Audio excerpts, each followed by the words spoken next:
Czy wiesz, że droga ludzkiej cywilizacji jest drogą do całkowitego zamilknięcia, do unicestwienia? Jeśli bowiem ten gatunek wyłonił się na powierzchnię z okrutnego prawa przyrody, z drugiej strony, biorąc pod uwagę równowagę sił w przyrodzie, gatunek, który już swą drogę przeszedł, gdy wszystko zostanie policzone, używając żargonu fizyków, scenę wydarzeń opuści. Nikt i nic nie przetrwa. Każde imię będzie wymazane i wszystko będzie zapomniane. Jeśli zdecydujesz się podważyć ten argument, zostaw komentarz. Jeśli jesteś ciekawy, co powiem w dalszej części, będzie mi niezmiernie miło, gdy zostaniesz ze mną. Przyjęcie argumentu o tragicznym końcu naszej cywilizacji jest ze wszech miar wiarygodne, gdyż walka o przetrwanie widoczna na kartach naszej historii od zarania dziejów prowadzi nas zawsze jedynie do upadku. Żeby bowiem przetrwać, trzeba plądrować i grabić, odzierać ludzi z godności, szukając zabezpieczenia własnego interesu i manipulacji. Jesteśmy już tą walką wyczerpani, zaś wszechświat nieustannie informuje nas o pomyłce. Zsyła na nas rozpacz i zniechęcenie. Na końcu ewolucyjnego postępu zmienia się bowiem paradygmat. Traci na znaczeniu walka o przetrwanie, a zyskuje wola o dojrzewanie w dobru, pięknu i prawdzie, co w prostym wniosku przekłada się na koncepcję człowieka otwartego na zapłodnienie intelektualne i etyczne, w obliczu argumentu o wyższym gradualizmie ujawnionym w funkcji dialogicznej. Koncepcję człowieka rezygnującego z dominacji na tle grupy społecznej, koncepcję człowieka otwierającego się na dojrzewanie w miłości, czyli na przyjęcie śmierci. Byt został stracony przez wszechświat, lecz nie pozbawiony możliwości uczestniczenia w idei wolności.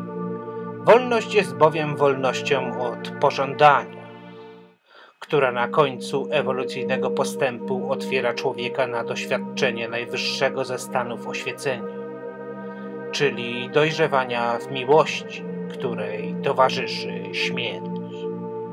Dlatego człowiek kochający to człowiek kroczący drogą śmierci, śmierci odzierającej miłość ze złudzeń. Z tego względu to nie byt jest sensem ludzkiego istnienia, lecz niebyt. Żyję umierając, powiedziałby mędrzec, uszczęśliwiony swoją wolnością i rezygnacją z walki. Miłość to dotyk, który potrzebuje zła moralnego, by dojrzewać w pięknie, dobru i prawdzie, które są pojęciami zawsze uzasadnionymi jedynie poprzez wzrastanie. Nie istnieje nic, co byłoby harmonią, dlatego że harmonia uzasadnia swoje istnienie jedynie na podłożu walki o przetrwanie. Miłości zaś przyświecać musi twórczy niepokój na służbie sprawiedliwości. Jeśli przyjmiecie Państwo argument, że jesteśmy równi jedynie wobec śmierci, musicie także przyjąć argument, że koncepcja człowieka otwartego na zapłodnienie intelektualne i etyczne, o której mówiliśmy wcześniej, jest koncepcją wiarygodną i także niezbędną dla zachowania równowagi, jeśli chodzi o kwestie istnienia, życia i twórczej pracy ludzkiego gatunku.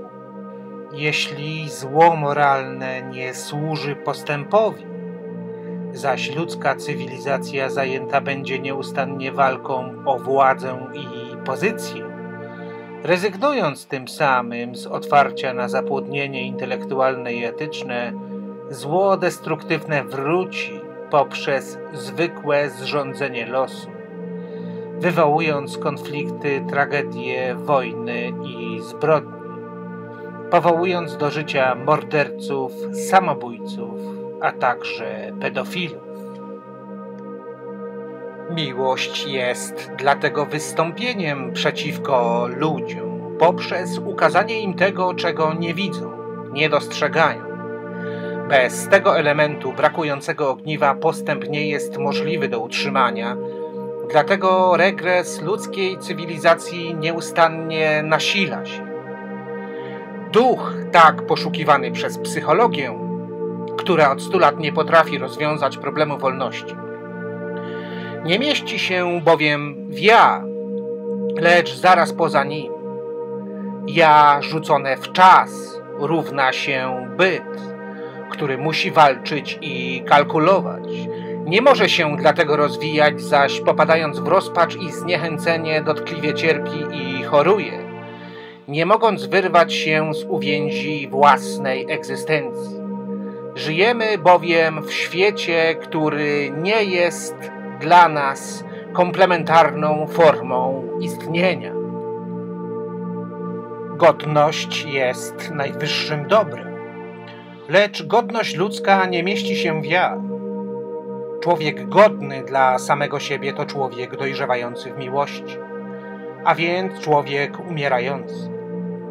Czas to czyste zło, biologiczna świadomość istnienia, która z natury broni się przed upadkiem, lecz wszystko, co kroczy drogą zdobywczego wyobrażenia, czeka zagłada, co widzieliśmy już na kartach naszej nieszczęśliwej historii i zobaczymy ponownie. Zło się przyciąga. Z tego powodu każdy, kto szuka swego odbicia w drugim człowieku, szuka jedynie możliwości zobaczenia siebie, aby następnie po ujrzeniu własnej brzydoty doświadczyć zniechęcenia i nienawiści. Z tego powodu nienawiść jest tylko pożądaniem. Dobro pozostaje w dystansie, gdyż prawda, piękno i miłość są, jak to było już powiedziane, w trakcie powstawania. Najwyższe dobro nie może podchodzić za blisko, aby wartości systemu nie zwróciły się przeciwko sobie.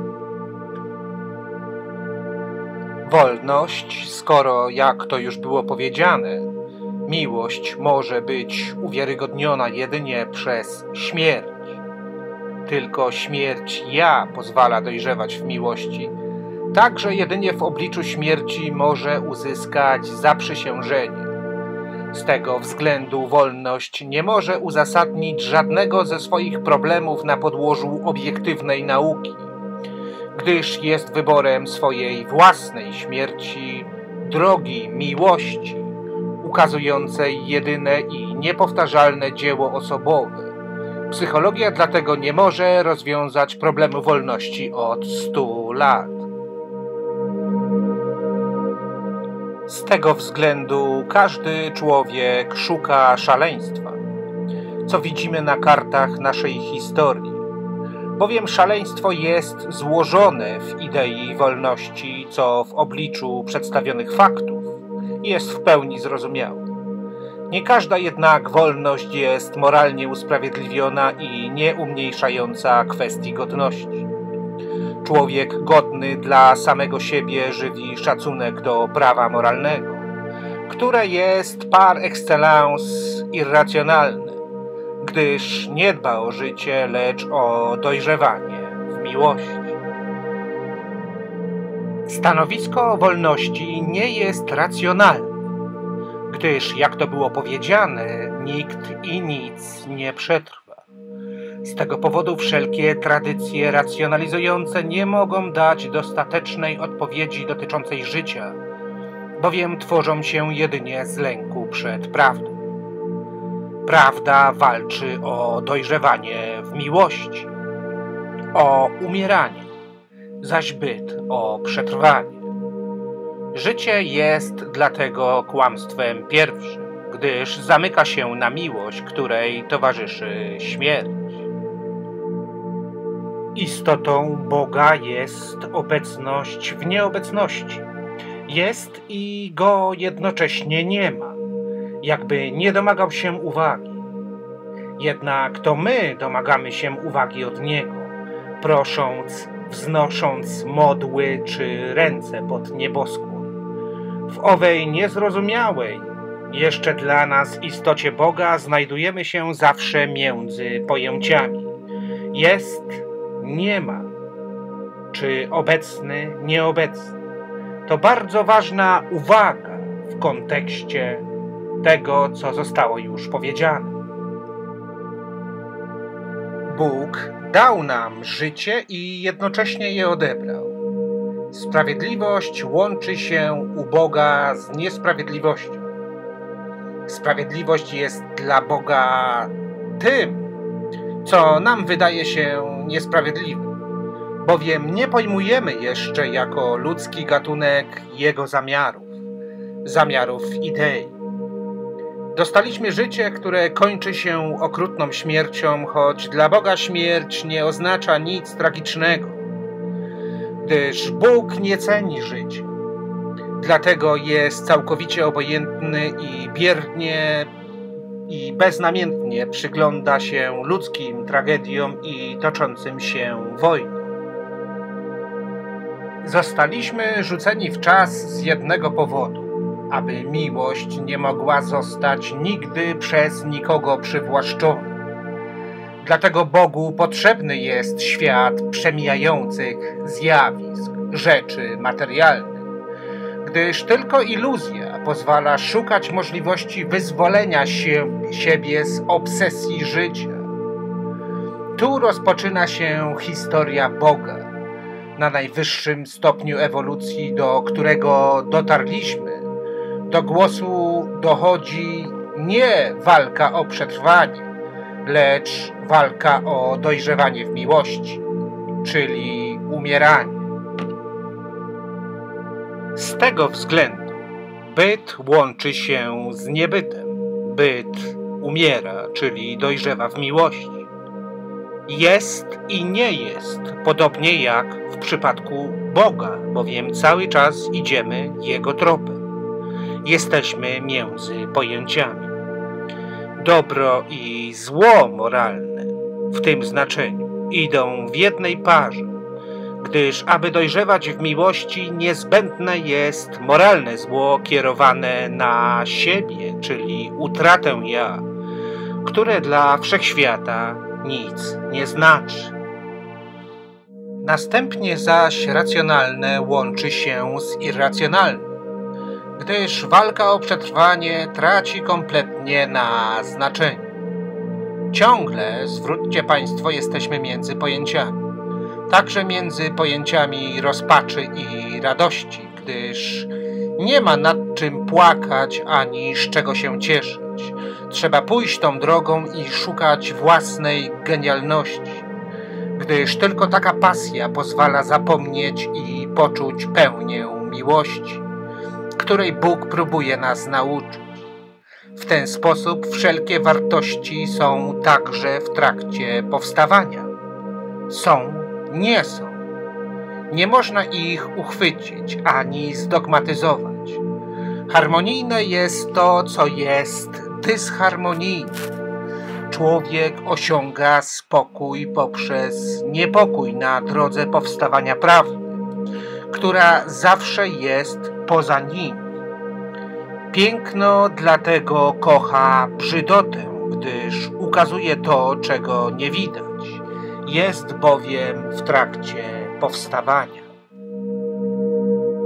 Śmierć nie jest dziełem szatana, jak twierdzi religia, gdyż Bóg nie przewidział dla nas życia. Religia dokonała perfekcyjnego fortelu, uzasadniając, że Bóg stracił ludzkie życie w kontekście grzechu pierworodnego, czyli grzechu pierwszych ludzi. Nauka zresztą także szuka ratunku dla człowieka, budując raj kwantowy, złożony ze złudzeń, gdyż raj, jakikolwiek by nie był, harmonia, unicestwia ideę miłości, czyli Boga, w którym dojrzewamy wspólnie na służbie dobra, zawsze poprzez odzieranie miłości ze złudzeń. Cierpieć tak, żeby nie cierpieć. Oto jest głos Boga. Wolna wola jest dlatego jedynie wolnością od pożądania, uratowania własnej istoty od zguby i rezygnacja z władzy w obliczu argumentu o wyższym gradualizmie, ujawniającym nasze zaciemnienie. Gdy nie trzymamy się wspomnianego prawa, na świecie panuje bałagan, prowadzący do wojen i tragedii. Marnotrawimy miłość, gdyż ja walczy o przetrwanie, zamykając się na zapłodnienie intelektualne i etyczne. Tym samym zło moralne, mające służyć postępowi, czyli idei Boga, idei miłości, wraca, zatacza koło i przeistacza się w destruktywne zło i upomina nas. Tak religia stworzyła szatana. My sami wytwarzamy zło, a potem prosimy Boga o pomoc, której nie doświadczymy. Wobec powyższego szczęście idzie w jednej parze z nieszczęściem. Jeśli ktoś twierdzi, że zło jest nam potrzebne, byśmy wiedzieli, czym jest dobro, to usprawiedliwia czyny Hitlera. Bóg nie może być tak indolentny, by powołać do życia szatana i okrucieństwo. Boga trzeba uczyć się zrozumieć, bo Jego plan jest genialny. Zło się przyciąga. Dlatego dobro poszukujące spokoju i harmonii natychmiastowo rodzi zło z drugiej strony, gdyż wszystkie pojęcia stojące na przeciwstawnych biegunach są jednym i tym samym. Dobro Boga pozostaje w dystansie, gdyż prawda jest w trakcie powstawania. Bóg zostawił nam miłość, ale za cenę życia. Możemy Mu mieć to za złe, gdyż każdy przecież twierdzi, że żyje się tylko dla miłości. Mądrość z tego względu wcale nie jest racjonalna. A czego dokonała racjonalna mądrość, z której dziś nie sposób skorzystać, bo wszystko i w każdej epoce nieustannie chwieje się i wali. Zatem jest to mądrość i racjonalność utajnionych nihilizmu i anarchii. Trudno przyzwyczaić się do myśli o utracie siebie, ale boli tylko na początku. Potem człowiek przekuwa cierpienie w miłość i żyje w swoim naturalnym środowisku, wolnym od złudzeń i chorób tej niedorzecznej cywilizacji typu rak, wylew, zawał czy psychozy. Bóg nikomu niczego nie dał. Dał, nie dając. Pozwolił wybrać wolność jedyną i osobliwą, która wyraża się poprzez szaleństwo, genialność, nie umniejszające kwestii godności. Dlatego ludzie tak szukają szaleństwa. Bóg wyrzeka się harmonii. Szuka tylko twórczego niepokoju. Harmonii można poszukiwać na dwa sposoby. Jeden to przemoc twarda, czyli pogarda. Drugi to schlebianie ludzkiemu podziwowi, czyli przemoc miękka. Bóg nie gardzi nami, nie stosuje przemocy, niczym Kościół w średniowieczu, a poza tym nie schlebia naszemu podziwowi. Znowu zwróćcie Państwo uwagę, znajdujemy się między pojęciami. Bóg nie jest obiektywny. Odzywa się w każdej jednostce wolnością subobiektywizacji na drodze powstawania prawdy. W każdym człowieku jest Bóg, lecz nie ma Boga w obiektywnej kalkulacji. Ludzie łączą się w grupy z lęku przed prawdą, zostając niewolnikami i rezygnując z wolności. która jest wyborem jedynej i niepodważalnej formy wolnościowego praksis, aby wolność nie podlegała naśladownictwu, z którego bierze się marazm, rywalizacja i przemoc. Ludzie nie powinni nadto zbliżać się do siebie. Powinni zachować dystans, bo wybuchnie wojna. Powinni zbliżać się tak, by nie zaciskać pierścienia własnego upodlenia. Tak mocno się jednak wiążą, że marnotrawiona jest miłość. Bóg dlatego szuka sposobu, by ludzi rozdzielić, by przestali się zabijać, ale oni wiedzą lepiej. Bóg dlatego nie mieści się w żadnym pojęciu i w żadnym symbolu. Jest poza desygnatem. Pozwala każdemu człowiekowi dojrzewać w dobru najwyższym. Wystarczyło Boga nazwać, okrasić krzyżem lub jakimkolwiek innym symbolem, by utracić z Nim kontakt. Gdyż Bóg nie domaga się wiary w Niego, lecz wiary w miłość, która jest wiedzą absolutną. Bóg wyrzekł się władzy nad człowiekiem. Jedynie mały człowiek klęka przed Bogiem, by następnie niewolić pozostających w jego zasięgu nieszczęśników. Bóg jedynie pozornie skrępował człowieka, aby ten uwolnił się z jego niewoli. Kto ma zamiar konać w czasie, walcząc o przetrwanie i prosząc Boga o pomoc, ten para się satanizmem i plugastwem. Zaś Bóg milczeć będzie, dlatego jest mistrzem mistrzów. Dziękuję Państwu bardzo serdecznie za obejrzenie i wysłuchanie tego filmu do końca. Jeśli chcielibyście Państwo śledzić dalej tę historię, którą tutaj skrótowo opowiedziałem, zachęcam Państwa do zasubskrybowania mojego kanału, gdzie znajdziecie Państwo cykliczne odcinki, w których zarówno poszerzam to, co zostało już tutaj powiedziane, ale także mówię o wielu innych aspektach nieporuszonych w tym filmie.